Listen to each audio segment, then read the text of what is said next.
Hoje eu vou estar falando com o Dr. Fernando Kreutz. O Dr. Fernando é médico, é doutor em biotecnologia pela Universidade de Alberta, no Canadá. Foi um dos pioneiros do desenvolvimento da biotecnologia no Brasil. Ele é professor licenciado da PUC do Rio Grande do Sul, é pesquisador nível 1 do CNPq, é fundador do grupo FK Biotech e consultor sênior da Imunobiotech. Fernando, é um prazer ter você comigo aqui nessa live. Seja bem-vindo. Prazer é meu. Obrigado. Nós vamos hoje falar sobre a questão da imunidade com relação à Covid-19. E essa questão da avaliação da imunidade passa pelos testes sorológicos, e isso está sendo muito discutido, cada vez mais discutido, né? A gente está entrando numa fase da pandemia, especificamente agora no Brasil, em que a gente já teve um número significativo de infectados, e começa a preocupação agora de quantas pessoas realmente vão desenvolver imunidade, quantas não vão desenvolver imunidade.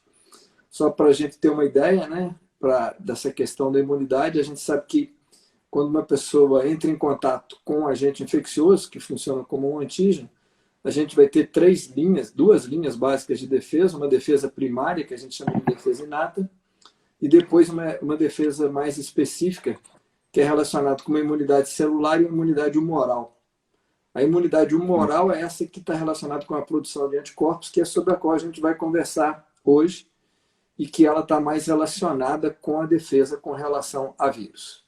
Então, Fernando, eu gostaria de começar te perguntando com relação a esse desenvolvimento da imunidade humoral, que tem muita gente que não tem uma noção com relação à cronologia do desenvolvimento dessa imunidade humoral. Que você começasse falando para a gente essa questão de tempos de aparecimento de anticorpos, depois de quanto tempo do início da doença que eles desenvolvem, com quanto tempo que eles atingem o auge, para depois a gente comentar um pouquinho sobre os diversos testes que estão disponíveis no mercado, e até a gente chegar na questão do seu teste especificamente, né, do teste que você e o seu grupo desenvolveram, que é o teste direcionado à proteína S do SARS-CoV-2. Então, eu queria que você começasse falando dessa parte. Eu acho que essas são perguntas muito importantes, né? E a gente vê que há uma necessidade das pessoas entenderem melhor isso, né? E poder usar efetivamente essas ferramentas para as decisões clínicas que virão, né, a todo tempo. Bom, começando a gente entender de que o nosso sistema imunológico, né, ele serve para quê? Ele serve para nos defender, né? Então, defender de coisas que vão tentar nos atacar, que vão tentar coisas que, na verdade, são diferentes do próprio, tá? Então, o sistema imunológico, ele evoluiu de uma forma, tá? Porque como os patógenos, como os vírus, as bactérias, estão sempre mudando, tá? O meu sistema imunológico não teria como saber como será todos esses vírus, todas essas bactérias novas que vão surgindo por mutações e pela evolução. Então, o que o nosso sistema imunológico faz? Ele, ao invés de ter que reconhecer essas coisas, saber quem é que vai ser o vírus novo, o nosso sistema imunológico ataca todo mundo, menos aquilo que for próprio, aquilo que for meu. Então, o sistema imunológico nosso, ele é ensinado a não atacar o que é próprio. Tudo que não for próprio, o meu sistema imunológico vai atacar. Tá? Então, isso serve para quê? Isso serve para quando eu tenho uma bactéria, quando eu tenho um vírus, quando eu tenho um câncer, uma mutação, né? Essas coisas todas são coisas não próprias que o meu sistema imunológico vai reconhecer e vai tentar destruir. Tá? Bom, essa resposta imunológica, tá? Que é essa resposta imunológica que a gente aprende, que o nosso sistema imunológico desenvolve, tá? Ela tem dois tipos de imunidade. Tá? Tem o que a gente chama de imunidade que é via anticorpo, tá? Que a gente chama de imunidade humoral, tá? Que é um tipo de imunidade. Tá? E nós temos um outro tipo de imunidade que é chamada de imunidade celular. Tá? Isso são coisas bem diferentes. Tá? São coisas bem diferentes e ela serve para proteger a gente de condições que são diferentes. Tá? Então, assim, de uma forma bem geral, o que acontece? Quando eu tenho algo que fica dentro da minha célula, que está dentro da minha célula, ou seja, o anticorpo ele não consegue entrar para dentro da célula. E aí, nesse caso, o que a gente usa? A gente usa o que a gente chama de imunidade celular. Tá? Por outro lado, quando eu tenho algo, uma bactéria, um vírus, ou o que for, e que esteja no espaço extracelular, quer dizer, não está dentro da célula, tá? Aí o que acontece? Aí o anticorpo que está presente no meu sangue, que está presente no meu meio extracelular, né? Ele é capaz de se ligar àquela substância. Tá? Então, essas funções da imunidade celular e da imunidade humoral, tá? As duas são muito importantes. As duas são fundamentais na resposta a qualquer tipo de patógeno. Tá? No caso de um vírus, tá? E aqui tem um dado, que tem um entendimento que é muito importante. Tá? O vírus, ele por si só, ele não consegue se multiplicar, ele não consegue proliferar. Para que o vírus consiga fazer isso, o que ele tem que fazer? Ele tem que estar dentro de uma célula. Ele tem que entrar dentro de uma célula, ele tem que penetrar dentro da célula. E aí, o que o vírus faz? Ele usa a máquina energética, ou seja, a energia que a minha célula produz, e ela usa também a máquina de produzir proteínas. Então, ele é como se o vírus invadisse a fábrica e, a partir dali, a fábrica ia produzir as proteínas ou os componentes deste vírus. Tá? Então, todo vírus tem um tempo em que ele está dentro da célula. Tá?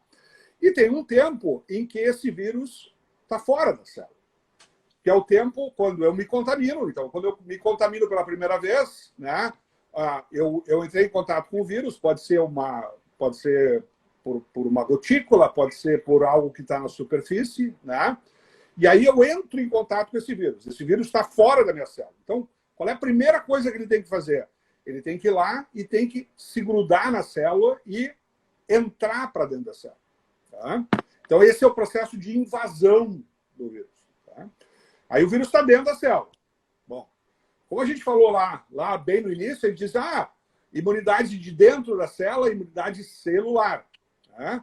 Quando o vírus está fora da célula, imunidade humoral. Só que para nos defender de um vírus, tá, obrigatoriamente, eu tenho que ter os dois tipos de resposta. Eu tenho que ter a resposta humoral e eu tenho que ter a resposta celular. Eu tenho que ter as duas respostas. Elas se completam.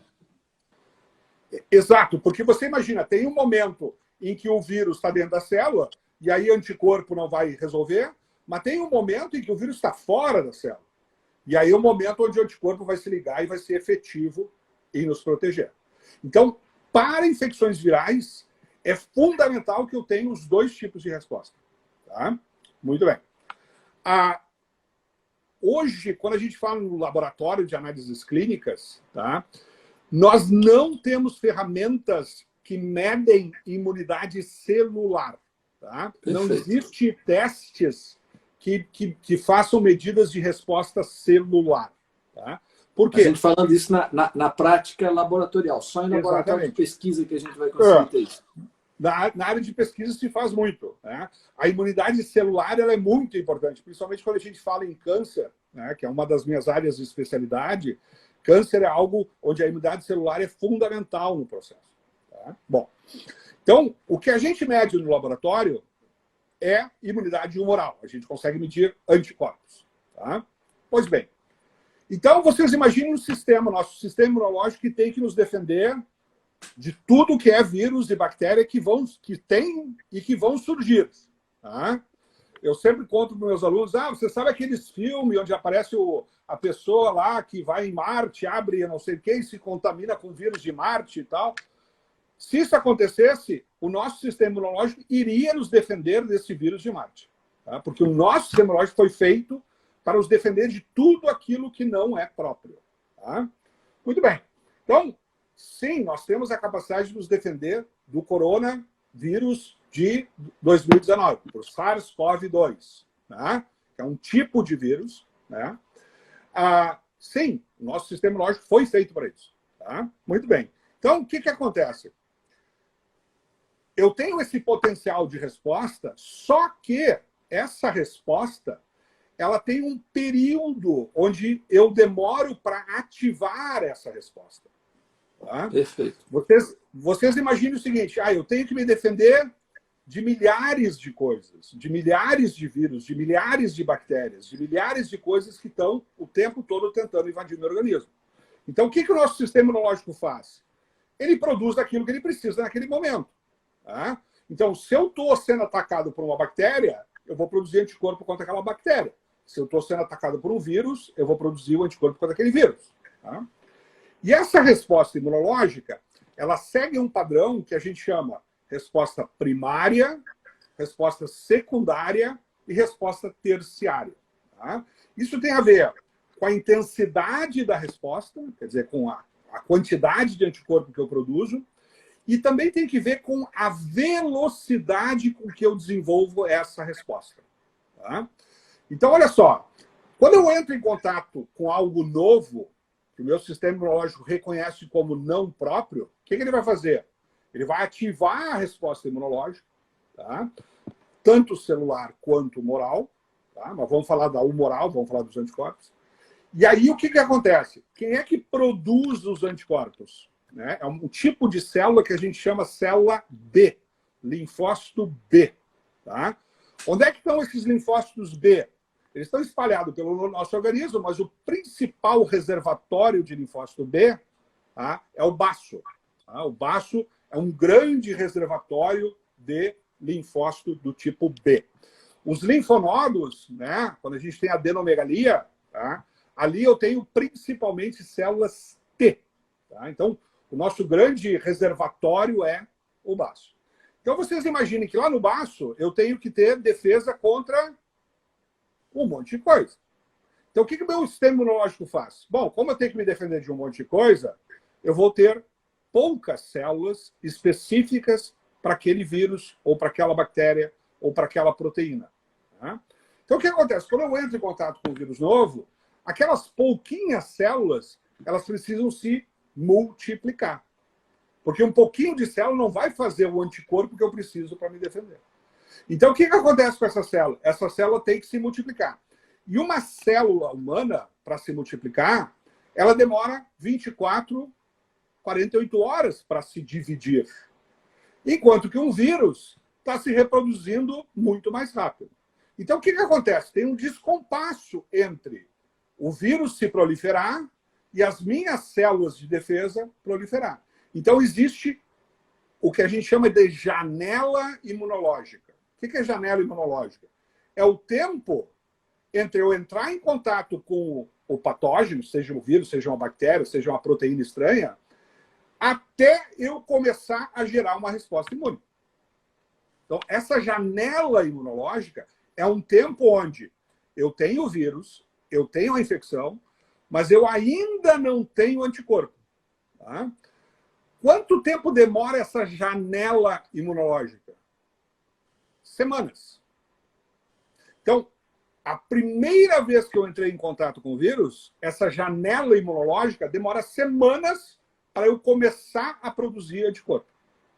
Então, só para a gente deixar claro isso, né? Isso é importante a pessoa ter o conhecimento dessa janela imunológica para a gente poder saber que os testes imunológicos não são testes para diagnóstico precoce da doença. Correto? Eu tenho que dar um tempo para o sistema imunológico defender. Né? Quando a gente vê isso muito, por exemplo, HIV, né? Paciente faz lá sexo sem proteção, meu Deus, será que eu peguei HIV e tal? Quero fazer o teste hoje para ver. Não. Se tu entrou em contato ontem, vai demorar semanas até tu ter esse anticorpo. A mesma coisa acontece com todo e qualquer vírus. Tá? Quando eu tenho a resposta secundária, o que é a resposta secundária? É quando eu entro pela segunda vez em contato com aquela substância. Tá? Aí o que acontece? Essa janela imunológica, ao invés de ser semanas, ela encurta. Ela passa a ser dias. Então, eu tenho aquela resposta mais rapidamente. Tá? E no final, eu tenho o que a gente chama de resposta terciária, que ela gera duas coisas. Ela gera uma resposta de horas, né? E ela cria o que a gente chama de cicatriz imunológica. O que é isso? É a presença dessa resposta imunológica sem que eu tenha contato com o vírus. Isso que é o ideal de uma vacina protetiva. Então, o que eu quero numa vacina protetiva? Eu quero que o paciente tenha uma resposta imunológica sempre presente, enquanto ele tiver contato com esse vírus. Bom, então eu tenho essa resposta primária, que demora semanas para ser gerada, depois a secundária e depois a terciária. Bom, tem uma outra característica muito importante, que é a classe de imunoglobulina. Tá? O que é classe de imunoglobulina? O que acontece? Nós temos diferentes classes de imunoglobulinas. Tá? O que é uma classe de imunoglobulina? É um tipo de imunoglobulina. Tá? Todas as classes se ligam ao mesmo antígeno, tá? Só que elas têm funções diferentes no meu organismo. Tá? Então. Tá, eu vou traduzindo algumas coisas aqui, que a imunoglobulina é o anticorpo. Né? É o anticorpo. Deixar claro. Então, são classes de anticorpos. Tipos de classes de anticorpos. Eu não estou falando na especificidade do anticorpo. Eu estou falando na classe. Tá? Bom, o que acontece? Eu tenho um tipo. Quando eu ativo aquela célula B para começar a produzir anticorpo, tá? Esta célula B, ela começa sempre a produzir um anticorpo de classe IgM. Tá?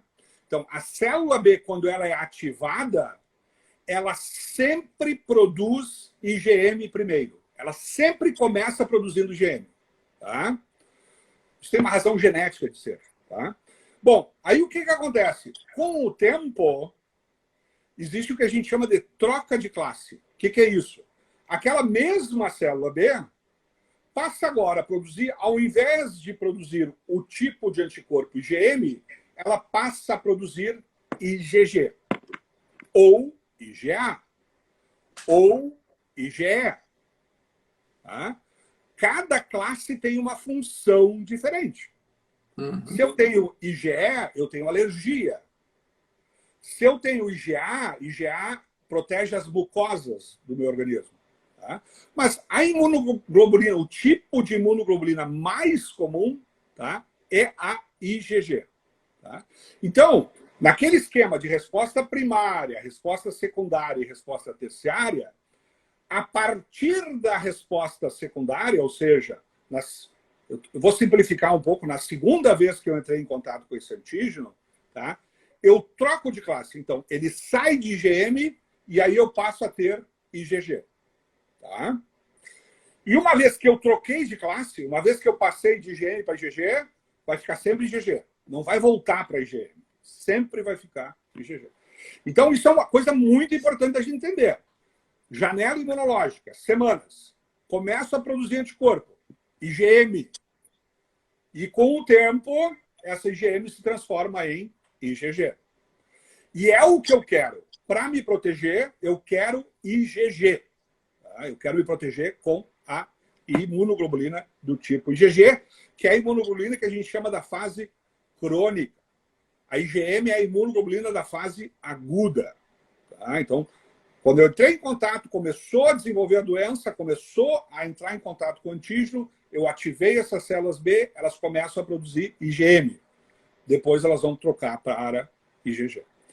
Quando eu tenho uma infecção, quando eu tenho um processo infeccioso, né, essas fases, primária, secundária e terciária, elas meio que se juntam, elas meio que se acontecem uma em cima da outra. Tá? Então, numa infecção, eu não tenho essa primária, secundária e terciária tão separadas, as coisas são mais juntas. Tá? Mas sempre eu vou ter IgM primeiro, sempre IgM primeiro. Tá? E depois eu vou trocar de classe. Então, nunca eu vou começar a produzir IgG e depois começar a produzir IgM. Não. Sempre IgM é a primeira a ser produzida. Só uma coisa para poder ficar claro aqui. Esse contato primário, secundário e terciário está acontecendo numa infecção. Naquela primeira infecção que o indivíduo está tendo, ele já está fazendo toda essa Exatamente, exatamente. Então, isso, Só por isso para que eu ficar falei. claro que não tem que ter uma segunda infecção para Não. Isso, na isso primeira tudo está infecção. acontecendo. Esse modelo de primário, secundário e terciário separado, a gente encontra quando a gente faz vacina. Por isso que as vacinas que a gente faz, normalmente tem mais de uma dose, né? São múltiplas doses, né? Que é justamente para ativar esses diferentes tipos de resposta. Já que você está tendo menos contato com o vírus, diferente de uma infecção ativa. É porque o que acontece? Quando eu vacino, eu coloco lá a substância que a gente vai... A gente chama isso de antígeno, tá? Então, essa substância que a gente cria a resposta imunológica, tá? A gente chama de antígeno, tá? Bom, então, quando eu tenho uma vacina, eu injetei o antígeno e ele desaparece. Depois eu injeto de novo e eu tenho acesso secundária. Quando eu tenho uma infecção, o que acontece? O antígeno não desaparece, ele está sempre junto. Por isso que essas respostas acontecem, todas elas juntas. Tá? Então, assim, a primeira coisa que a gente tem que estar claro para nós é que, para que eu comece a gerar resposta imunológica contra o Covid, entre eu tive o contato com o vírus até eu gerar aquela resposta imunológica, eu estou falando semanas. Tá? Quantas semanas? 1 semana, 2 semanas, 3 semanas. Por que essa variação? Porque pessoas respondem de forma diferente, porque eu fui exposto a mais ou menos vírus. Tá? Então, eu tenho que entender que eu me contaminei, até que o meu sistema imunológico gere a resposta, vão passar semanas. Não é 1, 2, 3 dias. São Ou seja, semanas. não adianta fazer teste sorológico quando a pessoa está no início da doença. Não adianta. Se eu for pegar... Essa hora do teste molecular. Absolutamente. Não há... Por que acontece? Se eu uso o teste imunológico, primeiro, qual é a classe que eu tenho que olhar? IgM. Né? Só que o que acontece? Eu faço um teste e dá negativo, bom, mas deu negativo por quê? Porque o paciente ainda não teve tempo de gerar a resposta imunológica. Tá?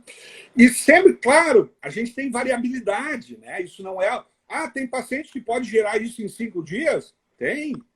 Tá? Mas a gente tem que imaginar que não é no mesmo dia ou na mesma semana. Eu estou falando de tem que dar esse tempo, tem que dar essa janela imunológica. Tá? Então, por isso que na fase aguda, quando a gente fala fase aguda do corona, é detecção molecular ou é detecção do antígeno e não do anticorpo que a gente produz. Tá? Porque... E aí, já que você tocou nesse aspecto, aí, só para a gente ir um pouquinho nessa parte já laboratorial, essa pesquisa de IgM que é feita atualmente nesses testes, primeiro esses testes que são testes de point of care, né? Vamos colocar teste de farmácia, que estão sendo realizados na ponta do dedo. E depois o teste que é feito no laboratório. Qual que é o valor dessa pesquisa? Com a maior parte dos testes. E qual que é a diferença de eu estar fazendo um teste para proteína N e um teste para proteína S? Dá uma diferença aí para a gente disso. Então, isso é um outro conceito que é fundamental da gente entender. Tá? Bom, então a gente já sabe o que é IgM e o que é IgG. A gente sabe que eu quero ter IgG. IgM, eu não quero ter IgM, para mim não serve nada. IgM é só o início da resposta. Para eu me defender, eu quero ter que ter IgG. Tá? Bom, então o que acontece? Você se lembra que eu falei de antígeno, né? Antígeno, o que é? Antígeno é o pedaço do vírus que o meu anticorpo se liga. Tá? Muito bem. Então, você imagina um vírus, o coronavírus, ele é um vírus relativamente pequeno, né? Mas ele tem um monte de proteína. Né? Tem vários tipos de proteínas. Tá? Tem proteínas que estão na superfície viral, ou seja, que estão na parte de fora do vírus, e tem proteínas que estão dentro do vírus. Tá? Então, eu tenho... E quais são essas proteínas do ponto de vista imunológico? Tá? dois tipos de proteínas. O que a gente chama de proteína do núcleo capsídeo, que é a proteína N. Tá? A proteína N está dentro do vírus. Ela não está exposta na parte de fora do vírus. Tá? E a proteína S, tá, é a proteína que está fora do vírus. Qual é a importância? Para que serve a proteína N? A proteína N está dentro do vírus e o RNA viral está enrolado nessa proteína N. Tá? Mas está dentro do vírus. Tá? A proteína S, ela tem uma outra função fundamental nos vírus. E isso é um outro conceito importantíssimo. O vírus, ele não entra em qualquer célula. A ligação do vírus com uma célula é muito específica. Extremamente específica. Por exemplo, o vírus da hepatite B infecta o hepatócito, a minha célula hepática. Ela não infecta a minha célula cardíaca, ela não infecta a minha célula pulmonar. Ela infecta a célula hepática. O HIV infecta a célula CD4 positiva. Essas interações são extremamente específicas. Extremamente específicas. Então, o vírus, por uma questão evolutiva, genética, né, ela tem um sítio extremamente específico para ele. Tá? No caso do coronavírus, tá, agora, por que aconteceu isso? Vocês imaginem quantos bilhões de vírus existem no mundo. Né? Aconteceu que esse vírus se liga numa proteína numa enzima chamada de ACE2. O que é isso? É uma enzima, tá? Então, a proteína tipo uma enzima que ela ajuda a controlar a pressão arterial. Tá? Existe um hormônio chamado de angiotensina e essa proteína que está na superfície da célula, ela degrada essa angiotensina. Então não tem nada a ver com vírus. Nada, absolutamente nada a ver com vírus. Não tem nada, nenhuma. Só que, por um acaso evolutivo, tá? Esses dois se ligam. E esta é a porta de entrada para o vírus.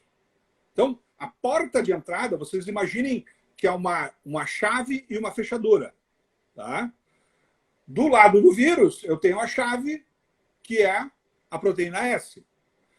Pela parte do vírus, pela parte da célula humana, eu tenho a fechadura, que é o ACE2. E aí, só para o pessoal entender, né, que todo mundo já tem a noção do vírus, né, tridimensional, essas chaves são aquelas pontinhas, né, por isso que ela chama S, né, do spike, né, do espinhozinho que fica. Então, assim, ó, essa ligação entre o vírus e a célula é extremamente específica. Tremendamente específica. Tá? Bom, agora vamos pensar uma coisa. Se o meu sistema imunológico quer me defender do vírus, como é que o meu sistema imunológico me defende do vírus? Ele não permite que o vírus infecte a minha célula.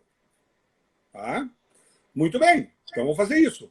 Vou inibir, vou proteger a minha célula. Como? Não deixando que o vírus entre para dentro da célula. Como é que o vírus entra para dentro da célula? Através da proteína S. Então se eu tiver anticorpo contra a proteína S, o que vai acontecer? Esse anticorpo vai ficar na frente, vai bloquear a proteína S, e a proteína S não vai conseguir se grudar no vírus, na célula humana. Tá? Esse tipo de anticorpo é o que a gente chama de anticorpo neutralizante. Tá? Por que a gente chama de neutralizante? Porque ele neutraliza a infecção, a entrada do vírus dentro da célula. Tá?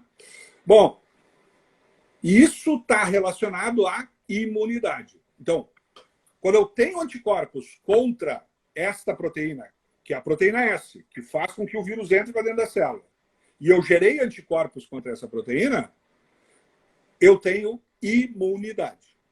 Por quê? Perfeito. Então, só para a gente dar uma repassada aqui, quando você identifica o anticorpo dirigido para a proteína S, você consegue fazer uma correlação quase que imediata e absoluta com anticorpos neutralizantes, que não são medidos diretamente mas nesse teste, mas eles estão dando uma relação indireta quase que absoluta. Exatamente isso. Por quê? Jamais um anticorpo contra a proteína N, jamais um anticorpo contra a proteína N vai ser neutralizante. Por quê? Porque ela está dentro do vírus. Então, o anticorpo Mas o que normalmente é medido na maior parte dos testes é a proteína N. A proteína N, que é medida. N. E que não é a proteína que indica imunidade. Tá? É a proteína que indica apenas que eu entrei em contato com o vírus. Mas não me diz que eu tenho imunidade ao vírus. Tá? E aí, para a gente falar dessa proteína N, ela tem especificidade? Ela é só para o SARS-CoV-2 ou ela pode ser também com relação a outros coronavírus? A gente vai ter reação cruzada nesse teste? É uma coisa importante. Tá? Uma coisa importante da gente entender o seguinte. Que história é essa de reação cruzada? O que é esse negócio de reação cruzada? Tá. O que acontece? Os vírus, eles precisam de mecanismos que sejam mecanismos que permitam. Por exemplo, no caso do Covid, tá? Ele tem que entrar, ele tem que se ligar na célula que tem na superfície dela esse ACE2. Tá? Então, esse é um mecanismo efetivo de entrar para dentro da célula. Tá? Então, esse vírus, guardou. A natureza ela é econômica. Tá? Então, o que ela diz? Esse é um sisteminha que funciona bem. Tu consegue entrar dentro da célula com isso aqui. Um outro vírus usa um outro mecanismo. Esse é um outro mecanismo bom. Então, o que acontece? Esporadicamente, vírus diferentes usam os mesmos caminhos. Tá? Isso tem a ver com recombinação, tem uma parte genética forte nisso. Tá? Mas você imagina o seguinte, o vírus, para não sair do zero, o que ele faz? Ele já usa os pedaços de outro. Tá? Então, o que acontece? Putz, mas então isso é um problema. Não, isso é um problema. Só que isso é também uma vantagem. Qual é a vantagem? Olha só. Eu me infectei com o vírus A. Gerei uma resposta imunológica. Aí vem o vírus B, que é parecidinho com A. Aqueles mesmos anticorpos que eu tinha no A vão funcionar no B. Isto evolutivamente é importantíssimo. É fundamental. Porque aí o que acontece? Eu já economizei a resposta. Eu já tive uma resposta. Eu já criei uma resposta que serviu para um vírus e vai usar para o outro. Só que do ponto de vista de diagnóstico, tá? Essa vantagem evolutiva às vezes nos coloca numa saia justa. Vou dar um exemplo que alguns de vocês talvez tenham ouvido essa história. E a história dizia assim, mulher grávida fazendo vacina para gripe ficava HIV positiva. Mas que? Botaram HIV na vacina? Né? Teoria da conspiração e tal. Não. O que acontecia? Havia, e a gente chama isso homologia. Homologia é ser parecido. Tá? Homologia é ser parecido. Então, o que acontece? Tem um pedaço lá do vírus, ou um pedaço lá do antígeno, que é igual, que é o mesmo lugar, que é a mesma sequência. Tá? Então, isso acontece? Acontece. Evolutivamente isso é bom? Maravilhoso. Do ponto de vista de diagnóstico, pode dar problema? Pode. Tá? Então, assim... Alguém que já teve uma infecção por um outro coronavírus do resfriado comum, pode ter algum grau de proteção com relação à Covid? Exatamente esse o ponto. Exatamente esse o ponto. Nós completamos um estudo, daqui a pouco eu vou falar um pouquinho mais de detalhes sobre isso, onde a gente fez, até hoje, é a maior avaliação de imunidade prévia ao Covid numa população. Tá? Nós avaliamos 1.242 amostras de pacientes pré-Covid. Então, eu tenho um perfil imunológico, né, da população pré-Covid, antes de entrar o Covid. Tá? Isso é muito importante. Por que isso é muito importante? Evolução.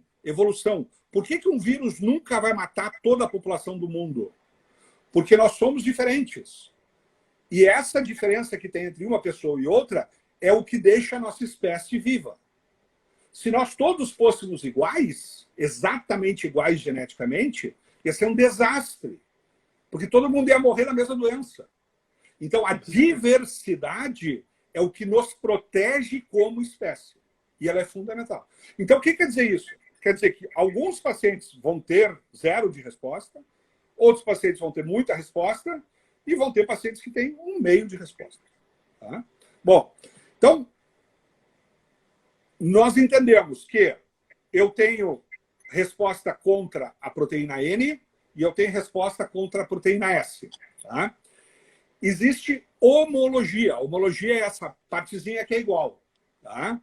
Então, na proteína N, ela pode chegar a 99% de homologia. Ou seja, é uma proteína muito conservada nessas espécies de coronavírus.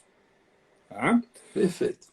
Por outro lado, a proteína S, ela também tem homologia. Porque, vocês imaginam, o vírus não ia fazer tudo de novo. Tá? O vírus não ia fazer tudo de novo. Tá? Aí a gente entra num nível mais profundo ainda, que é o seguinte. Quando eu falo em proteína S, tá? A proteína S, ela tem componentes diferentes. Tá? Ela tem o que a gente chama de S1, que é um pedaço da proteína. Ela tem o S2 e ela tem o que eu chamo de tronco, quer dizer, o que gruda o S1 e o S2. Tá? Então, ele tem domínios diferentes. Ele chama domínio proteico. Tá? Bom, por que isso é importante? Porque se eu for bem fundo, bem fundo, eu vou ver que essa ligação que acontece, chave e fechadura, é que nem uma chave. Vocês imaginem que a chave é a proteína S. Tá, mas o que entra na fechadura não é a chave inteira. É só um pedaço da chave. Tá? Então, esse pedaço da chave que se liga, tá, a gente chama de receptor bind domain. Né? É o lugar no vírus que se liga especificamente lá na ACE2. Isso é muito pequenininho. Tá? Isso representa 14 aminoácidos. 14 aminoácidos. Para vocês terem uma ideia, a proteína S, tá, tem 1.200 e poucos aminoácidos. Tá? Mas quem se liga mesmo, quem realmente se liga, são 14. Tá? Tá, mas para que serve o resto? O resto dá a forma e dá a estrutura. Tá? Bom, legal. Então eu tenho a S1 que se liga. Tá, e para que serve a S2? A S2 tem uma outra função. Uma coisa é eu ligar na célula. Outra coisa é eu entrar para dentro da célula. Então não é simplesmente se ligar. Eu tenho que me ligar e depois eu tenho que entrar para dentro da célula. E aí que entra a S2. Tá? Muito bem. Então, esse processo que a gente fala, tá, ele envolve tanto o pedaço chamado S1, quanto o pedaço chamado S2. E aí começa essa parte de desenvolvimento. Porque quando a gente entrou nesse game, tá, como eu falei, o meu foco, na verdade, é câncer, é imunoterapia em câncer. Tá? A gente tem protocolo clínico de testagem disso, né, super avançado. Tá? Só que aí surgiu o coronavírus e digo, uma coisa que vai faltar é diagnóstico. Isso, diagnóstico é um problema. Tá? E quando eu penso, bom, diagnóstico imunológico, o que é? Diagnóstico imunológico não é para fase aguda, é para fase de imunidade. Ou seja, eu quero saber se eu tenho imunidade. Eu quero saber se eu entrei em contato com esse vírus e gerei uma resposta imunológica.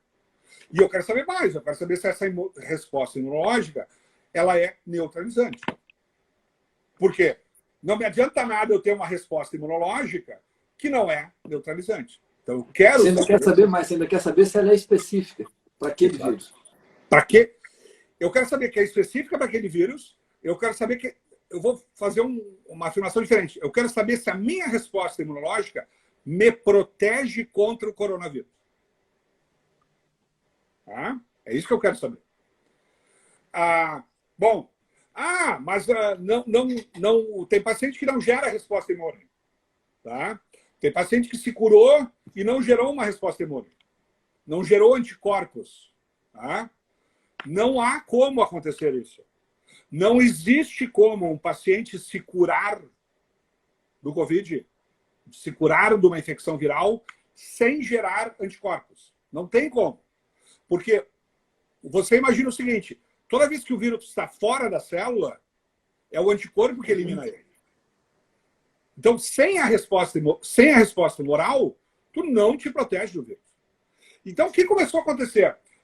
Bom, tá, boa, racional. Vamos lá, vamos desenvolver, então, um ensaio para detectar anticorpos que sejam desse modelo neutralizante e que me indique essa questão de imunidade, que é isso que eu quero saber. Eu quero saber porque até então, só para a gente poder dar uma esclarecida, porque até então os testes que estavam mostrando que o indivíduo não tinha desenvolvido a resposta imunológica, na verdade, eles não tinham sensibilidade suficiente para identificar essa resposta. É isso? Ele não tinha... existe uma questão analítica, né? Então, assim, não só a gente foi enxurrado com testes de péssima qualidade de fabricação, tá? Mas também a informação que ele me dá não é a informação que eu quero. Eu não quero saber se eu entrei em contato com o vírus. Eu quero saber se eu gerei resposta imunológica. Eu quero saber se eu não... Por que saber que eu tenho resposta imunológica é tão importante? Porque é isso que me dá imunidade. É isso que me faz com que eu não mais me contamine com aquele vírus. Eu não mais tenha a possibilidade de eu me contaminar com aquele vírus, ou com aquela bactéria, ou com o que for. Tá?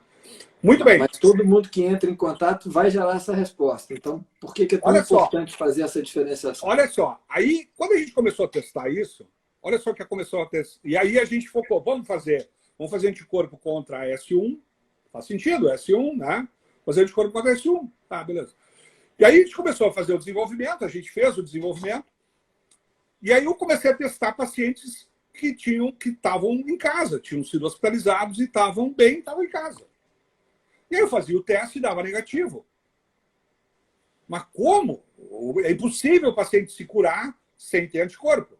E vocês viram que saiu algumas publicações que falavam isso. Uma percentagem dos pacientes não gera resposta imunológica. Para minha surpresa, e a gente encaminhou um pedido de patente nesse sentido, tá? Para minha surpresa, o que aconteceu? Quando eu testei a proteína total, a proteína inteira, não só o pedacinho da S1, o que eu descobri? Que ele era positivo, extremamente positivo. Então, ele era positivo quando eu usava a proteína inteira, e se eu usava só a S1, ele não era positivo. O que isso está me dizendo? Isso está me dizendo que esse paciente desenvolveu neutralização, porque não há como se curar sem a neutralização. Só que ele desenvolveu uma neutralização sem usar a S1. E aí começou a ter algumas publicações também mostrando que só que S2, imunidade contra S2, é importante e pode sim produzir imunidade. E aí, quando eu comecei a revisar esses estudos e esses testes comerciais que a gente tem aqui no mercado, o que a gente observa? Qual é o problema de usar a proteína S1? Tá? Aí é um problema de produção. Tá? É muito mais caro e muito mais difícil produzir a proteína S do que produzir a proteína N. Tá? A proteína N é barata e simples de ser produzida. A proteína S é cara e difícil de ser produzido. O volume de produção é pequeno. Tá? Então, o que o pessoal começou a fazer? Não, fazer proteína N que é fácil. É mais fácil de produzir. Tá? Bom, então, isso foi um dos problemas que a gente tem. Então, a gente tem muito teste no mercado hoje, tá? De grandes empresas internacionais que usam a proteína N, que não me diz imunidade. Então, ele não me dá a informação que eu quero. Tá? Bom, então, ou seja, ele é negativo, mas o indivíduo pode ter tido a doença e pode ter desenvolvido imunidade. Exatamente isso. Aí, quando eu fui revisar os artigos que estavam publicando, tem 20% ou 30% dos pacientes que não geram anticorpo, e aí eu fui ver qual é o ensaio que eles estavam usando, surpresa, surpresa, era proteína N com um pedaço da proteína S. Não estava usando o S2. Então, é óbvio que vai dar negativo. Mas não é porque o paciente não gerou resposta. É porque eu não estou medindo corretamente. Então, se eu não uso a forma correta do antígeno, eu não consigo medir a resposta imunológica. Então, só te interromper, depois a gente volta a esse ponto, só para ver se tem sentido isso. Esses inquéritos epidemiológicos que estão sendo feitos com esses testes de baixa sensibilidade, de baixa especificidade, eles podem estar mostrando um dado muito menor que é o dado real? Absolutamente. Absolutamente. E mesmo que eu usar um teste de S1, tá? Tu vai perder 20% dos pacientes. Porque isso é muito importante, né? Porque isso está sendo levado em consideração para retorno às aulas. Ontem em São Paulo mostrou que a soroconversão tinha sido muito baixa. Quer dizer, essa soroconversão pode estar, numa cidade igual São Paulo, que passou por um surto mais acentuado, pode estar muito mais alta. É isso? Pelo menos, baseado no nosso estudo, tá? Pelo menos 20% dos pacientes, isso é um número grande, pessoal, 20% dos pacientes se curam da doença e não têm anticorpo contra S1. Então, não é um número pequeno, é um número grande. Tá? Então, você vai ter um falso negativo muito grande aí. Tu vai ter um falso negativo importante. Tu vai ter, imagina, 20% das pessoas que estão imunes, eu vou testar e vou dizer que elas não estão imunes. Mas elas estão imunes. Você pode ter falso positivo aí também? Pode ter falso positivo. O que é o falso positivo? Vamos só entender o que é o falso positivo. E isso foi uma coisa que a gente fez, que era aqueles 1.200 e poucos testes, né? O que a gente descobriu? Tá? Isso, na verdade, é a primeira vez pública que esse número é dado. Tá? A gente está terminando de fazer uma coleção de 4 artigos diferentes, né, que vão discutir essas coisas todas. O que a gente descobriu? Você se lembra aquela história da reação cruzada? Tá? A reação cruzada é ruim? Não, ela é boa. Se eu tiver uma reação cruzada suficiente para que eu não pegue o vírus, beleza, maravilha. Tá? Então, o que a gente conseguiu identificar? A gente conseguiu identificar que na população em geral, então, olhando esses 1.200 amostras, tá? Então isso é uma amostragem, para vocês terem uma ideia, não tem na literatura alguém que publicou esse número alto de testes. Tá? Nem hoje os testes que a gente usa comercialmente, o maior deles testou 850 amostras. Só para vocês terem uma ideia da importância desse dado. Tá? A gente está falando pré-Covid, só para todo mundo entender. Pré-Covid, isso. Essas amostras a gente a gente fez um trabalho da universidade e a gente coletou isso de pessoas saudáveis com outro objetivo. A gente estava desenvolvendo outros tipos de teste, né? Mas essas amostras a gente tinha guardado num biobanco, que a gente chama. Né? E aí, o que acontece? Essas amostras são indicativos de como é a imunidade antes de entrar o Covid. E aí a gente separou a população em 3 grupos. Tá? Bom, mas vamos voltar lá para o dado, que é um dado fundamental da gente entender.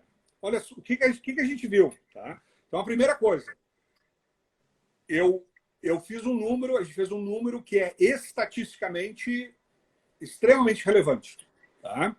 Então, não é 100 casos, é 1.200 casos. Isso gera uma análise estatística muito rica. Tá? Bom, a primeira coisa que a gente olha quando a gente avalia um resultado biológico, tá? É todo o resultado biológico, tudo que é biológico, ele tem o que a gente chama de uma distribuição normal, que é a distribuição em sino. Tá? É uma distribuição normal. O que é isso? É aquela ideia de que eu tenho gente muito alta, eu tenho gente baixa e eu tenho a média. Isso se distribui estatisticamente numa coisa que a gente chama de uma distribuição normal. Tá? Todo parâmetro biológico que eu for medir sempre vai seguir essa distribuição normal. Sempre. Tá? É uma das maravilhas da natureza. Tá? Bom, então quando a gente fez essa medida, e a gente foi olhar essa distribuição, que deveria ser uma distribuição normal, o que a gente descobriu? Opa, não é uma distribuição normal. Estatisticamente, não se comporta como uma distribuição normal. Tá? Bom, e aí o que a gente viu dentro dessa população? Que tem, na verdade, hoje vão ter 4 tipos de imunidade, ou 4 níveis de imunidade. Tá? Vai ter aquele paciente que não tem imunidade nenhuma, que representa, tá, 64% da população. Tem nada de imunidade. Não foi infectado ainda, não é sinal que ele não vai desenvolver imunidade. Ele não foi infectado ainda. Não foi infectado, ele não entrou em contato com nada parecido com o Covid. Tá? Isso é a grande maioria das pessoas. Tá? Depois eu tenho um segundo grupo de pacientes que representa, eu estou dando números redondos, tá? Só para a gente, tá? Que representa 36% da população, tá? Que tem uma pequena resposta cruzada, que tem um pequeno nível de resposta imunológica. Tá? E depois eu tenho 4% da população, então um número bem pequenininho de pessoas, que tem um nível maior de resposta imunológica. Tá? E depois o segundo grupo, qual que é a resposta imunológica que eles têm? Nós classificamos em 3 níveis. Tá? Nível 0, nível 1 e nível 2. Tá? Bom, o intermediário teria qual? entre 34... Tá, vai dar em 34 e 32. 32%. Isso aí. Tá? Bom, esse grupo tem uma defesa média. Depois eu já vou entrar nesse grau de defesa. Tá? Já vou entrar nesse grau de defesa que é outra questão importante. Tá? Bom, isso foi um desafio, né? E o desafio era o seguinte: bom, tá, mas como é que eu meço isso, né? Como é que eu dou um número para isso, né? Como é que eu sei que é 1, 2, 3, 5, 10? Eu não tenho como medir. Como é que a gente faz quando a gente não sabe como medir? A gente inventa uma medida. Foi assim que surgiu o litro, foi assim que surgiu o Pine, né? Foi assim que surgiu uma série de coisas. Então a gente inventa um número. A gente diz assim: olha, nesse frasquinho tem 100 unidades. Então, toda vez que você for ver um exame e aparecer unidades, é porque a gente não sabia quanto que era. A gente não tinha massa. 1 miligrama, 2 miligramas, a gente não tinha massa. Então, a gente cria uma unidade. Tá? Quando aparece IU são unidades internacionais. O que é isso? Alguém padronizou e todo mundo segue aquele mesmo padrão. Tá? Para a Covid não existe isso. Aí nós criamos um padrão, que é o que a gente chama, que é o padrão U, não é UI, é U, né? A gente chama IBBR. Tá? Então é o padrão criado por nós, respeitando a imunidade do brasileiro. Tá? Por isso o tal do BR. Muito bem. Quem é este padrão? Como é que a gente criou esse padrão? A gente foi lá e pegou pacientes que tinham se curado do Covid. Então, pacientes convalescentes do Covid. E disse: ó, essa aqui é a imunidade de um paciente que está curado. Então, nós estabelecemos que este nível de imunidade é 200 unidades. Tá? E aí, com isto padronizado, agora, toda vez que eu faço o teste, toda vez que eu testo alguém, eu vou poder relacionar a este padrão que eu criei. Amanhã ou depois surge um padrão internacional, eu só equilibro de novo as coisas. Eu só testo o meu padrão contra o padrão e aí eu tenho esse nível. Por que isso é importante fazer? Porque eu não quero saber apenas se é positivo ou negativo. Eu preciso saber o nível de resposta. E eu preciso saber em qual desses grupos eu estou. Eu estou naquele cara que não tem nada de resposta. Eu estou naquele grupo que tem um pouco de resposta. Eu tenho naquele grupo que tem uma resposta intermediária e eu tenho aquele grupo de pacientes que tiveram Covid e tem a imunidade pós-Covid. Tá? Perfeito. Então, esse grupo que tem a imunidade pós-Covid, tá? Sistêmico padrão eu fiz com pacientes pós-Covid. Então, eles vão ter ao redor de 200. Tá? Sempre respeitando aquela coisa que é distribuição normal. Então, eu vou ter os caras que respondem muito, os caras que respondem pouco e os caras do meio. Tá? Então, não, mas eu tive Covid e só tenho 194. Não. Existe essa variabilidade. Isso o 200 é a ponta lá do sino. O 200 é a média. Ele ficou a média desse grupo que tem essa distribuição normal. Tá? Então, olha só que interessante. Nós conseguimos, com esta análise, definir em qual grupo que os pacientes estão. Se ele está no grupo 1, esse paciente que está no grupo 1, ou seja, que não tem nada de resposta imune, é o que está mais exposto, é o que está sem defesa. Não tem nenhuma defesa pré-existente. O grupo 2 tem um pouquinho, o grupo 3 tem mais. Então, são níveis diferentes.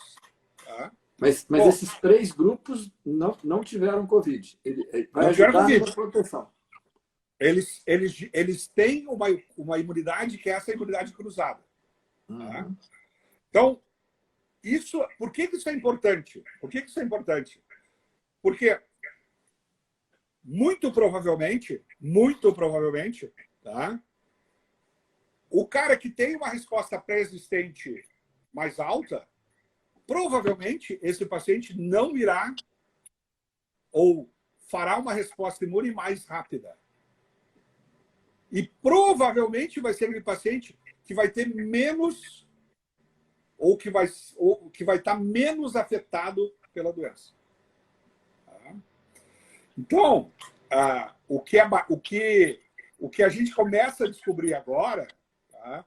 E a gente começa e isso porque isso ninguém sabe no mundo, tá? Se tu perguntar assim, ó, quanto de imunidade eu preciso ter para estar imune? Ninguém sabe isso no mundo. Ninguém sabe. Não existe essa informação. O que a gente sabe isso aqui é a imunidade do cara que tem pós-Covid.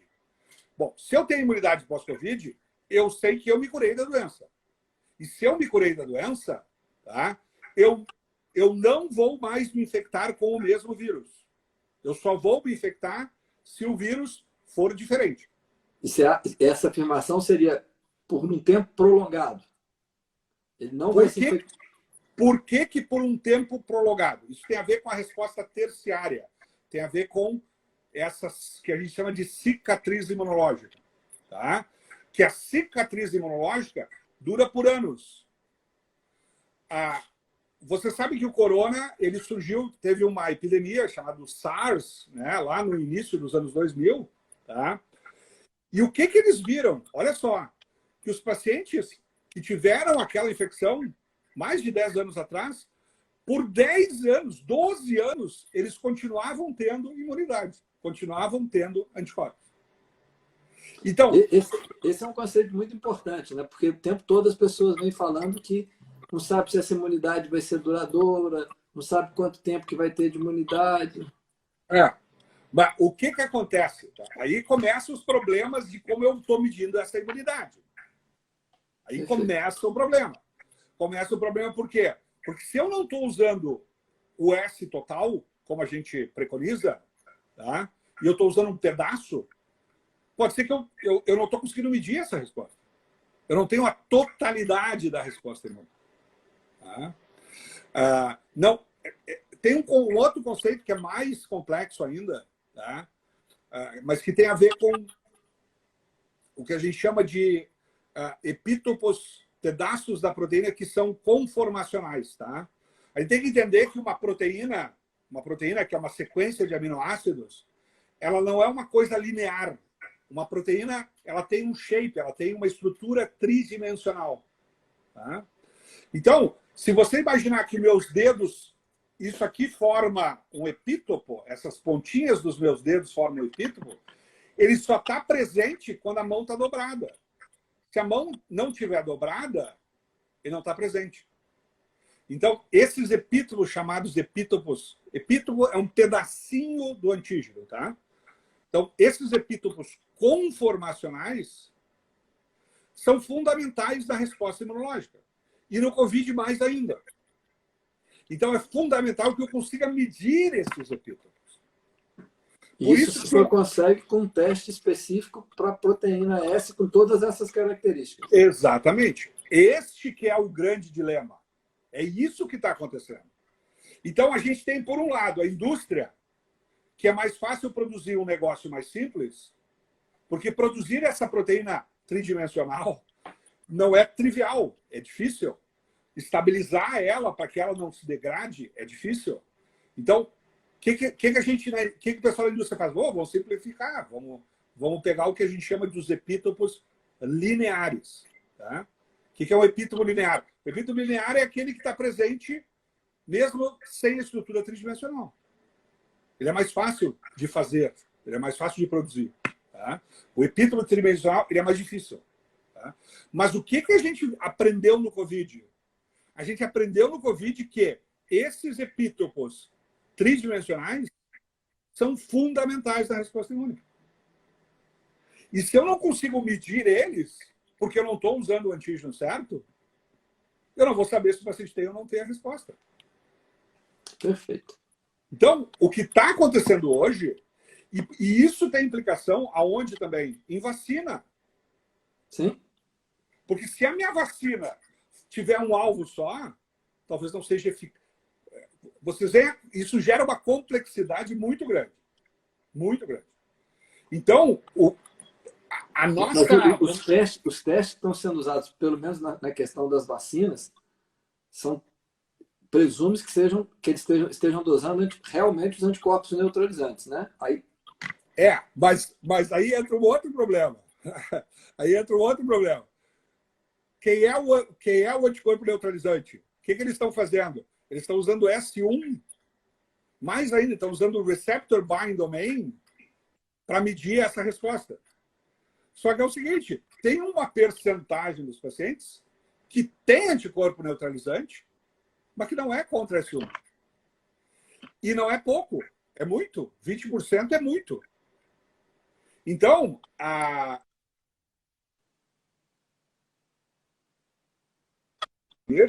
né, com essas vacinas e... Por isso que a gente fala, né? Qual é a diferença de eu me vacinar e eu ter a doença? Tá? É um ponto importante. Qual é a diferença das duas coisas? Quando eu tenho a doença, a minha resposta imunológica ela é muito mais abrangente. Ela enxerga muito do vírus. Ela enxerga vários pedaços do vírus. Se eu direciono a minha resposta imunológica para um lugarzinho só, eu posso estar limitando a resposta imunológica que eu poderia ter naquela população. E isso é uma resposta dura, difícil.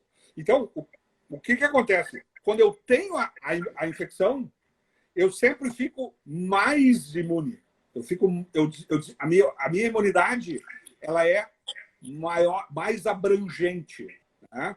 A gente chama de uma resposta policlonal. Ela envolve mais células B. Quando eu faço uma vacina e ela é restrita para um pedacinho, eu restringo essa resposta imunológica. Tá? Então, isso é um conceito importante. Isso é um conceito importante. Então, quando eu faço o meu alvo da vacina, eu tenho que escolher muito bem esse alvo. Porque daqui a pouco eu vou estar fazendo uma vacina e você imagina, se eu tenho uma vacina que de cara não protege 20% da população. De cara. Tá? Então, é complicado. A questão da vacina é algo que dá para fazer uma outra live sobre isso. 5 lives. Porque é bem interessante ver o que está acontecendo. Então, assim, o que a gente conseguiu fazer hoje, tá? E foi separar as pessoas desses 4 níveis. Então, eu tenho aquele nível 0, aquele nível que é o, vou dizer assim, o paciente mais exposto. Eu tenho aquele nível 1, tá? E eu tenho depois o nível 2, e depois eu tenho os pacientes que tiveram Covid. Tá? Então, cada grupo desses, tá, tem uma média de unidades. Você se lembra da unidade lá que a gente criou, né? Que representa cada uma dessas populações.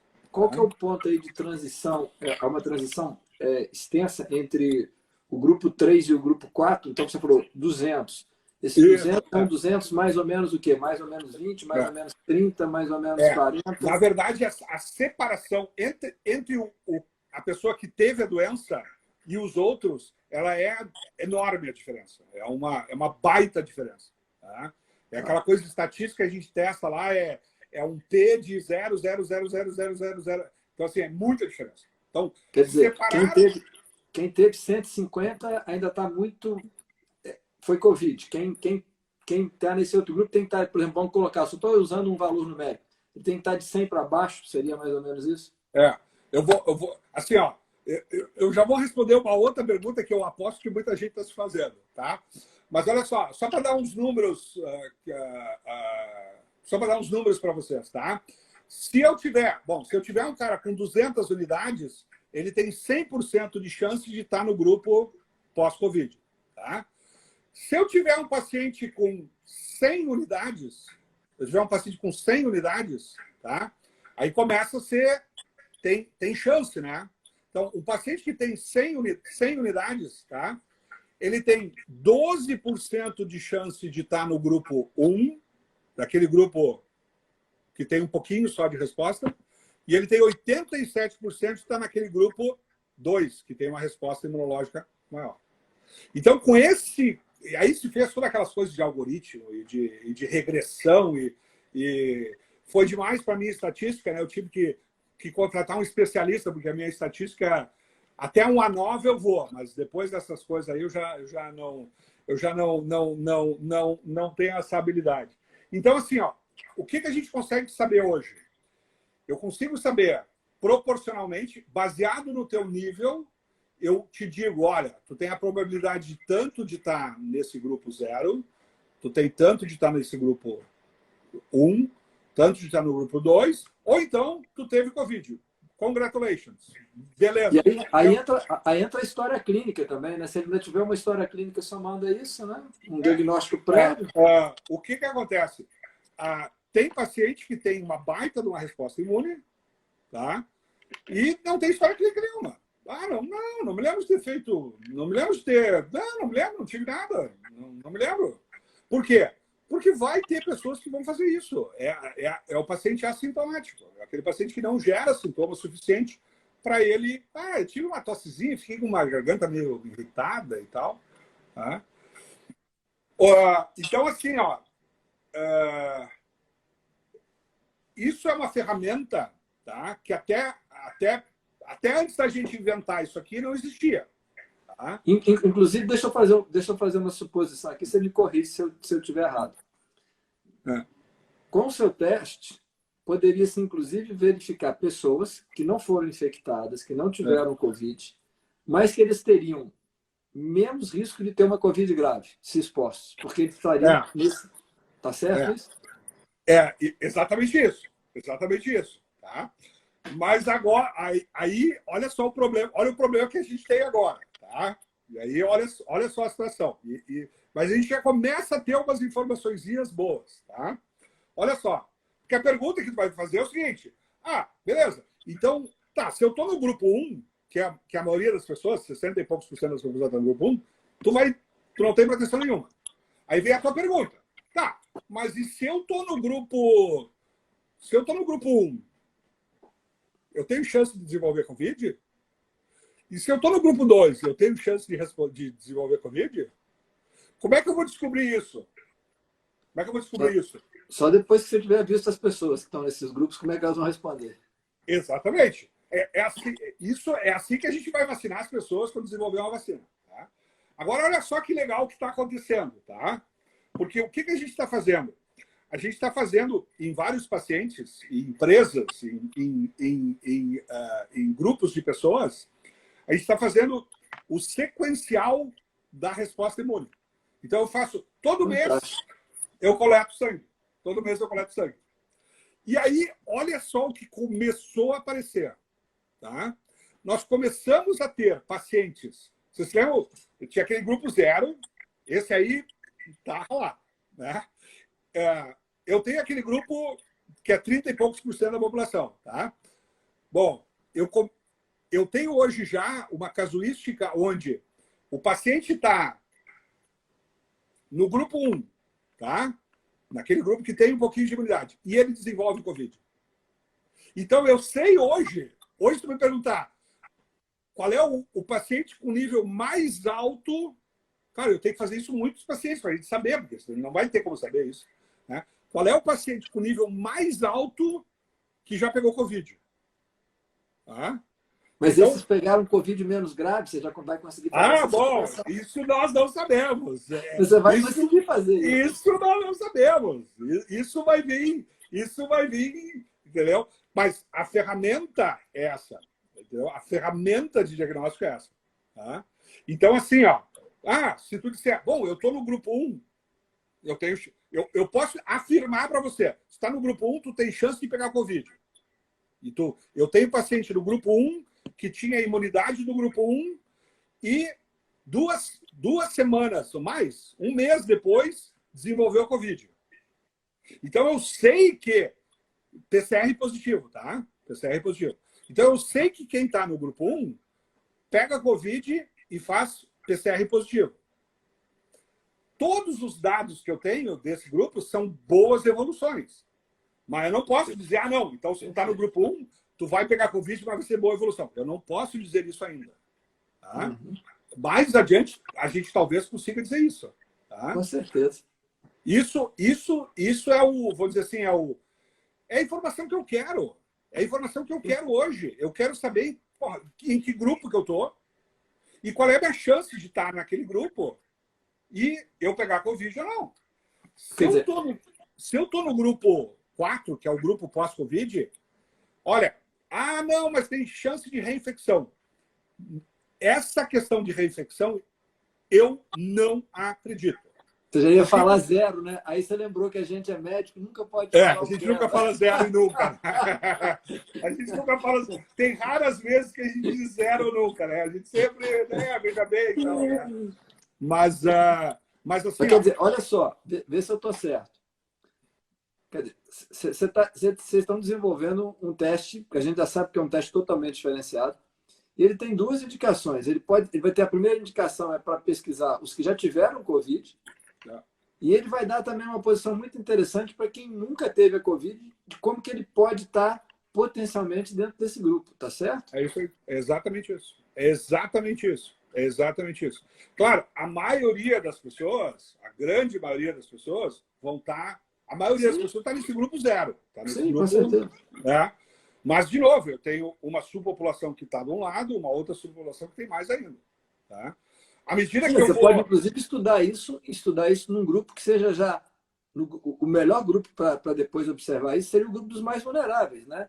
Então, o indivíduo que tem mais idade e que ele já está no grupo 1 ou no grupo 2, fantástico para ele. Né? Seria uma... Isso é uma, vamos dizer assim, eu até digo, né? Se tu fizer esse teste e tu pegar o Covid, tu me liga e me diz que nível que tu tinha. Porque isso é o que vai me levar, tá? Eu poder com mais tranquilo. Porque é isso que eu quero fazer, né? O que eu quero fazer? Se eu faço esse teste e digo, olha, não, eu tenho um nível aqui pós-Covid. Fiquei grandão, né? Tô poderoso, né? Eu só quero voltar numa coisa, só porque a gente já falou lá para trás, mas agora tem mais gente, tem outras pessoas também. Esses inquéritos epidemiológicos que estão sendo feitos atualmente, o valor desses inquéritos epidemiológicos para poder tirar qualquer conclusão com relação ao nível de proteção que a população já tem, eles estão subestimados em pelo menos 20%. E não, pior, a grande maioria deles que usa teste rápido está usando a proteína N, que não me dá nenhuma informação sobre a imunidade. Ela não me dá a informação da imunidade. Sim, porque eu estou com algumas perguntas aqui. Só para a gente entrar um pouquinho na parte das perguntas, porque senão a gente vai. Daqui a pouco a gente estoura o tempo de novo. Um tipo de pergunta que tem é o seguinte: as pessoas estão querendo voltar a conviver de qualquer maneira. Né? Então, e todo mundo quer ter, já quer ter tido Covid sem ter tido nada. Isso. Qual que é a possibilidade de um teste desse de farmácia? Se um teste de farmácia desse for positivo, ele diz alguma coisa para a pessoa que ela já teve ou não? Ela diz que ela teve contato. Tá? Agora, se tu gerou resposta imune ou não, não sabemos. E ele tem uma capacidade enorme de pegar as reações cruzadas também. Então, quer dizer, ele pode também tem a questão da resposta cruzada, também tem a questão da resposta cruzada. O problema é que no teste de farmácia, no teste rápido, tá? Eu não consigo medir, eu não consigo quantificar, eu não consigo, eu estou vendo a linha, né? A gente que trabalha com isso, a gente já olha e não, tem uma linha lá, tal. Não, eu não estou enxergando nada, né? É uma coisa muito subjetiva. O teste laboratorial ele permite eu quantificar, eu colocar nessas unidades. Tanto é que eu consigo botar, eu chego a ter vamos dizer, uma capacidade de diferenciar o cara que tem 70 do cara que tem 72 ou 71 unidades. Tá? Não, isso, eu só estou querendo fazer algumas comparações para a gente poder ter uma ideia. E o teste sorológico quantitativo para a proteína N? O que ele fala para a gente e o que ele não fala? Ele fala que eu entrei em contato com o vírus. Ele fala que eu entrei em contato com o vírus. Mas ele não dá o meu status imunológico. Ele não dá... O positivo tem um valor melhor do que o negativo ou o negativo tem um valor melhor? Assim, em termos de consideração? Aí começam alguns problemas, né? Que é a história do falso negativo, do falso positivo, né? Que entra de novo na estrutura do anti... Toda vez que eu simplificar o teste, que eu usar um antígeno mais simplificado, eu corro o risco real de perder alguns pacientes. Que o meu teste, se ele usa uma coisa simplificada, eu acabo não conseguindo enxergar aquilo que existe. Tá? Então, isso é um problema. O pessoal médico que está na live vai entender o que eu vou falar agora. E talvez o pessoal que se vacinou para hepatite B também entenda isso. Tá? Se eu tenho um paciente e ele é anti-HBC, tem anticorpo contra a proteína de core da hepatite B, eu sei que ele entrou em contato com a hepatite B. Se o paciente tem anti-HBsAg, eu sei que ele está imunizado. Quando a gente vacina o paciente, eu quero anti-HBsAg, porque eu sei que esse se correlaciona com a imunidade.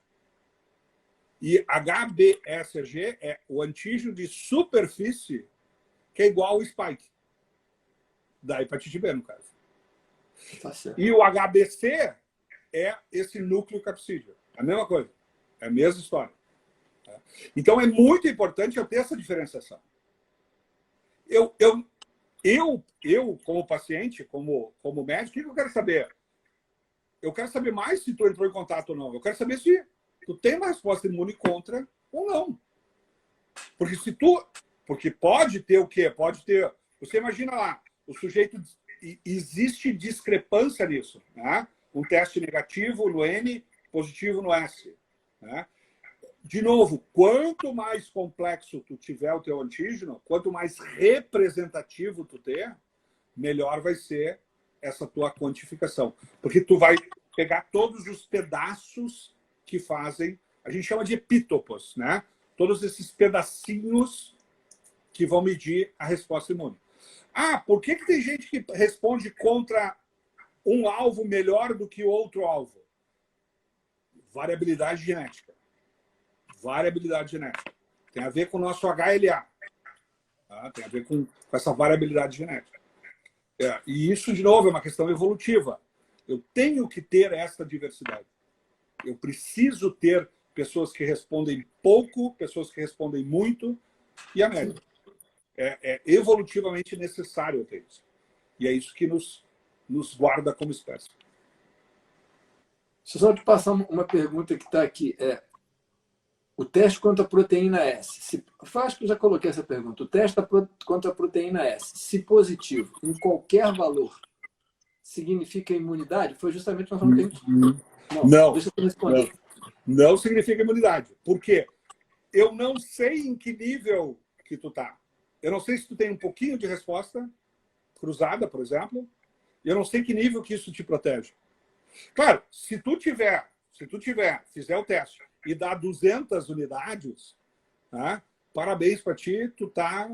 Eu tranquilamente diria, tu tá imunizado. Tu tá imunizado. Tu não vai pegar... Quer dizer, se o nível na proteína S for um nível muito alto, ele vai estar imunizado. Se o nível de anticorpo, não a proteína, né? Se o nível de anticorpo for muito alto, tá, porque tem uma outra coisa que eu talvez não tenha... Desculpa. Só para poder, porque às vezes a gente vai falando, tem tanta coisa passando aqui na tela que eu me confundo. Na questão, vamos voltar, só para diferenciar. Tem uma outra pergunta que é com relação à proteína N. Sempre que a pessoa for positiva à proteína N, não fala nada. Quer dizer, porque na proteína N ele pode ter tido, pode ser uma infecção cruzada, ou pode ser uma infecção. Independente do nível. Alto nível na proteína N significa alguma coisa? Aí entra o problema de fazer esses estudos que correlacionam proteína S e N. E o que a gente tem visto? Que eles não se correlacionam tão bem assim. Um cara que tem alta proteína N, tá? Pode ter baixa S. E o contrário é verdadeiro. Aliás, uma das coisas que a gente achou também na nossa validação, tá? Eram pacientes que tinham exatamente isso. Porque quando a gente começou a validar isso, que eu tenho que usar um padrão positivo, eu tenho que usar um padrão de positividade, eu tenho que ter alguma coisa para me referenciar, né? E ali eu tinha pacientes que eram mal positivo, bem pouquinho positivo, e no nosso teste ele dava super alto. Tá? Então eu vou encontrar isso. Então, se eu quero medir imunidade, se a minha pergunta é imunidade, eu tenho que medir esses anticorpos que geram a neutralização. Tá? O que a gente até fez de forma independente, um outro laboratório, na verdade uma universidade fez isso para nós, foi olhar, aliás, fizeram para eles, a gente que usou, né? O que eles fizeram? Eles compararam o resultado que eu obtenho com esse teste de ELISA versus esse teste de neutralização. Tá? Por que eu não faço teste de neutralização em todo mundo? Porque é muito difícil de fazer isso. Eu tenho que cultivar o vírus, né? Eu tenho que ter célula, demora, é um problema. Isso não é difícil de fazer isso. Então, o que a gente fez? Olha, se tem uma correlação positiva, ou seja, se o paciente que tem alto anticorpo pelo ELISA tem alta neutralização, é a correlação que eu preciso ter. E a gente tem uma correlação extremamente significativa. Então, eu sei quem tem alto anticorpo no ensaio tem alto anticorpo de neutralização. Então, por isso que eu posso falar com tanta segurança de que eu estou medindo.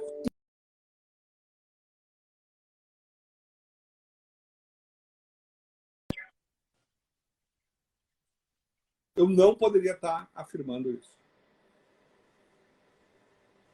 Perfeito, perfeito. Ou seja, você está criando um problema enorme, porque para vocês vão ter que dar conta de fazer exame de muita gente, porque todo mundo... Pelo menos você começa a entender que na hora que você faz um teste para a proteína S, esse é fundamental. Se você fizer um teste para a proteína N, você não está tendo resposta quase nenhuma. É que, de novo, a gente sofre também de uma outra coisa, né? Aí eu estou falando de tecnologia, de Brasil, né? A gente sofre aquela coisa de que são pouquíssimas empresas que têm a capacidade tecnológica de desenvolver, né? No nível que tu precisa desenvolver. E a gente tem grandes competidores internacionais que estão aqui. E o que o competidor internacional quer fazer? Ele quer vender o teste dele. Ele quer produz. Entendeu? Eu tive uma grande rede de laboratórios que chegou para mim e disse: "Bah, Fernando, adorei o teste de vocês. É fantástico. Só que é o seguinte, eu tenho um estoque aqui de centenas de milhares de testes que usa a proteína N. O que eu tenho que fazer? Eu tenho que fazer primeiro essa proteína N, tenho que gastar isso aí." E isso é uma coisa que tem a ver com dependências tecnológicas, né? Que é... Porque assim, ó, tem um outro detalhe, né? Tem um outro detalhe. Uma coisa é tu produzir 10 testes, 100 testes, 1000 testes, 1 milhão de testes, 10 milhões de testes. Só para vocês terem uma ideia, a gente tem hoje in-house, tem hoje dentro da empresa, capacidade de produzir quase que 1 milhão de testes. Então, não é quase que 1 milhão de testes. Tá? Então, não é uma... eu faço um pouquinho aqui. Não, não. Quando a gente entrou nisso, a gente foi meio que estimulado. Aí entra de novo aquelas coisas de desenvolvimento tecnológico e de política, né? De política, de tu estimular a tua indústria, né? Porque assim, ó, de novo a gente vai cair numa situação onde a gente não tem a capacidade tecnológica de resolver um problema nosso. Eu dependo de um outro para resolver o nosso problema. Tá? E isso não pode acontecer. Porque a gente viu acontecer isso aqui no Covid. A gente viu quando os americanos foram lá na China e pegaram o pedido lá do brasileiro lá que ia comprar o EPI de proteção, levou embora. Respirador, tudo. Então, se eu, como nação, não tenho essa capacidade, né, isso é um mega problema. É realmente um mega problema. E infelizmente, a gente não tem essa estrutura. A gente depende... Então, assim, para vocês terem uma ideia, todo esse desenvolvimento maravilhoso que a gente fez, tudo isso é dinheiro privado. É dinheiro de investimento. Para a gente, como empresa, a gente vê a oportunidade e trabalha para isso. Né? Agora, olha o que o americano faz, olha o que os Estados Unidos faz. Os Estados Unidos chega lá para a empresa de vacina e diz assim para ele: olha, eu vou te comprar, estou te comprando aqui, estou te pagando para te produzir 100 milhões de doses de vacina. Não, mas eu ainda nem desenvolvi. Mas não tem problema, eu já te paguei. Está pagando o desenvolvimento, está embutido no desenvolvimento. Está fazendo o que a gente chama compra governamental, é usar o poder de compra governamental para te fomentar a indústria nacional. E isso assim, ó, temerário, é algo que o mundo aprendeu, que não dá para botar todo esse ativo num lugar só. Tá? E isso não vale só para o Brasil, isso vale para tudo que é país. Né? Os Estados Unidos teve esse problema. Tá? A Europa teve esse problema. Tá? E nós também tivemos e estamos tendo esse problema e vamos, infelizmente, continuar tendo. Você acredita que com a capacidade que você tenha, você consegue fazer uma cobertura já significativa do país em termos... Vamos colocar aqui que em 2, 3 meses vocês teriam capacidade de se espalhar em vários laboratórios? Teria essa capacidade?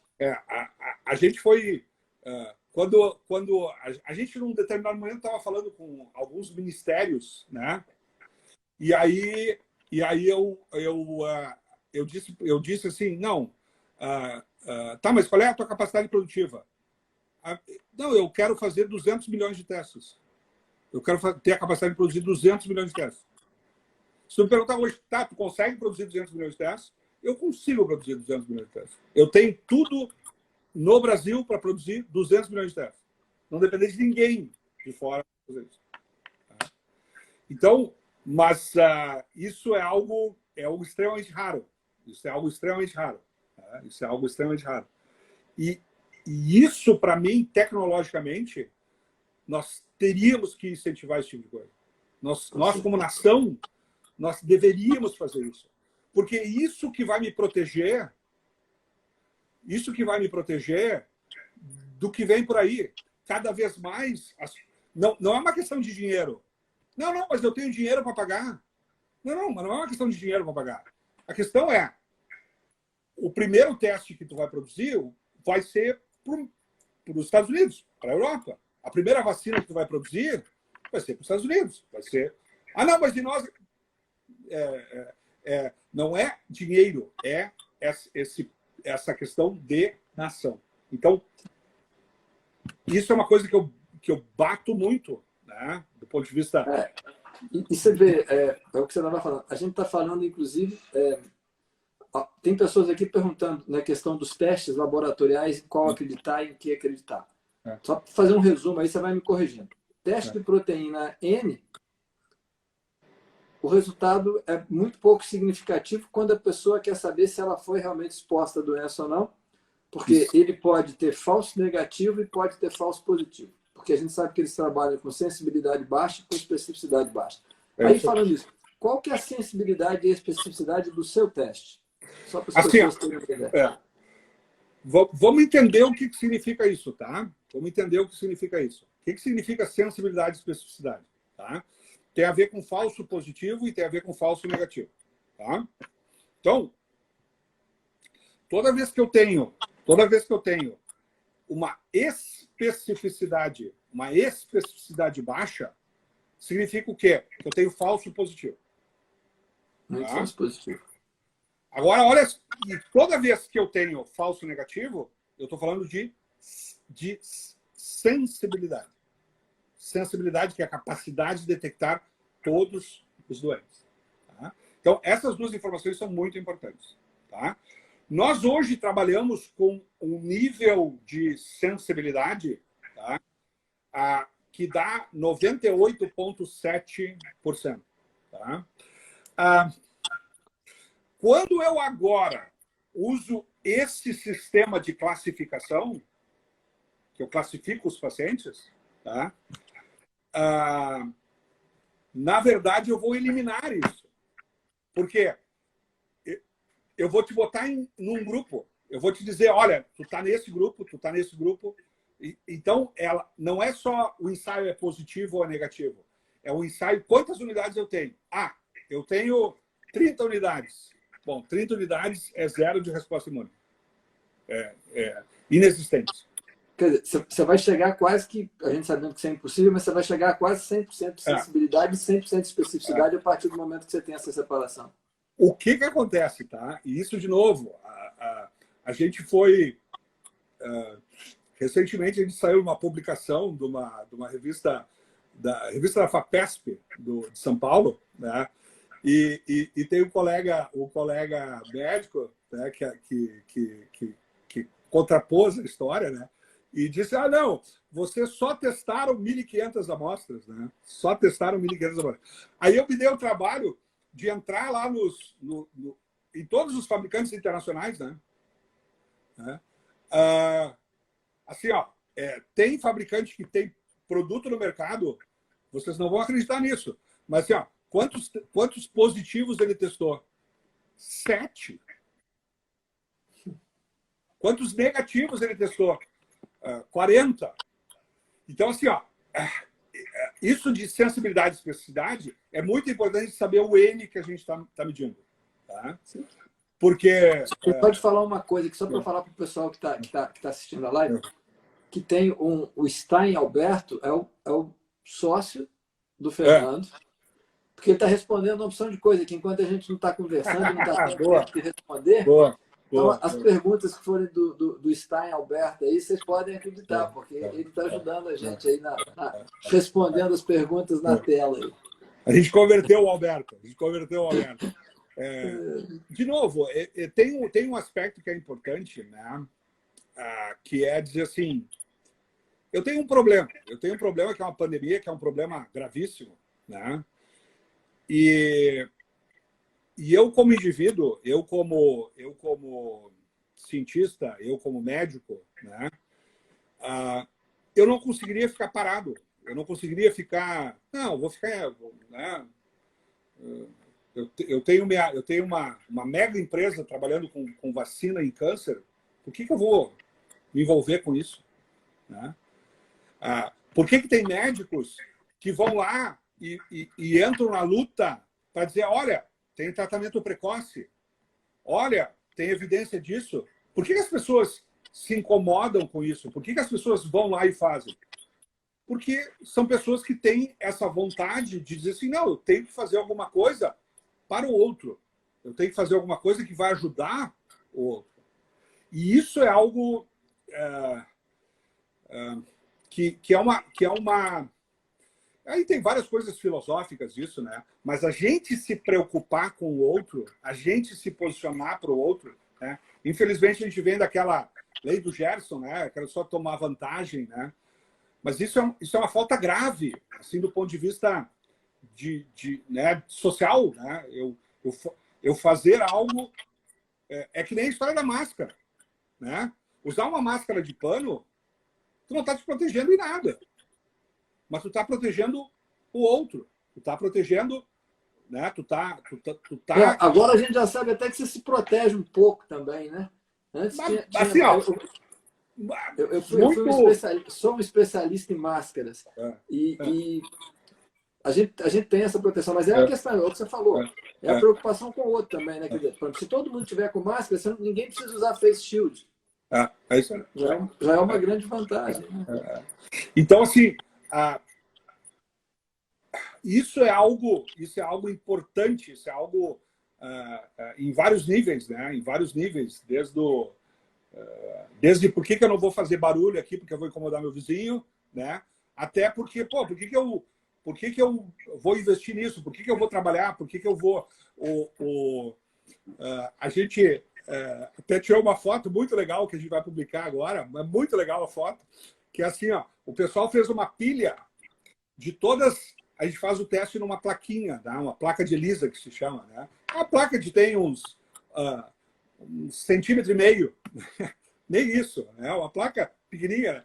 E a gente empilhou todas as placas que a gente usou para fazer o teste, para desenvolver o teste, né? E deu 1,85 m de placa. 1,85 m de placa é placa pra caramba. É um negócio... Então, assim, ó, por que toda essa força, né? Porque a gente enxerga que, tem um estímulo comercial, claro que tem. O aspecto comercial ele é importante, ele movimenta as pessoas, né? Mas a questão que mais nos incomoda, que mais nos deixa agitado, que mais nos deixa é justamente isso. Pô, mas eu vou ficar parado aqui e não vou fazer nada? Não vou conseguir fazer isso. Né? Eu vou querer poder, de alguma forma, ajudar. Perfeito, perfeito. Ô, Fernando, nós vamos ter que encerrar, porque nós estamos estourando o tempo da outra live. Legal. Vou te agradecer muito. Agradeço a você, ao Alberto. Né? Eu queria só fazer uma referência aqui que eu entrei em contato com o Alberto através do jornalista de Juiz de Fora, que é o Ricardo, que é uma pessoa que vem também lutando muito contra toda essa questão da Covid. E a gente está junto em várias ações. Né? Então, vou deixar um agradecimento para ele, que ele me fez chegar até vocês. Né? Legal. E agradeço essa participação. Acho que a gente vai ter muita dúvida que o pessoal vai me mandar ainda. E depois eu mando essas dúvidas para a gente poder passar para vocês. Vamos lá. Foi uma aula magna. Muito obrigado. É importante isso. E isso é parte, assim, é importante a gente passar essas informações, é importante a gente informar. E é importante que as pessoas que entenderam e que ouviram, que passem isso, que difundem isso, porque isso é, de novo, quando eu não conheço, eu tenho muito medo. Quando eu não conheço, quando eu estou contra algo desconhecido, eu tenho muito medo. No momento que eu começo a conhecer, no momento que eu começo a entender, né, isso é tranquilizante. Então, é importante que a gente dissemine. Informação é poder, né? Absolutamente. Né? E que a gente use isso para o bem, né? E não use né, da forma como, infelizmente, surgiu aí nessas coisas fake e tal, que infelizmente, a gente foi atingido... tudo isso que aconteceu, né? Tudo isso que aconteceu no meio médico, tudo isso que aconteceu no meio... isso é um ensinamento importante. A gente tem que ficar muito atento a isso e tentar aprender com isso. Né? Com certeza. Mas hoje a gente aprendeu muito. Que ótimo. Fernando, muito obrigado. Tá, Até uma joia. próxima oportunidade. Até uma Tá? próxima. Grande Obrigado abraço. aí. Valeu, Bem-vindo ao pessoal. Instagram. Isso aí, ó. Criei até a conta do Instagram, tá? Só para dizer o seguinte, nem Facebook eu tenho, tá? LinkedIn eu tenho, mas Facebook eu não tenho, nem Instagram. Agora eu já tenho Instagram, olha aí. Muito obrigado. Obrigado, pessoal. Tchau, tchau. Tchau.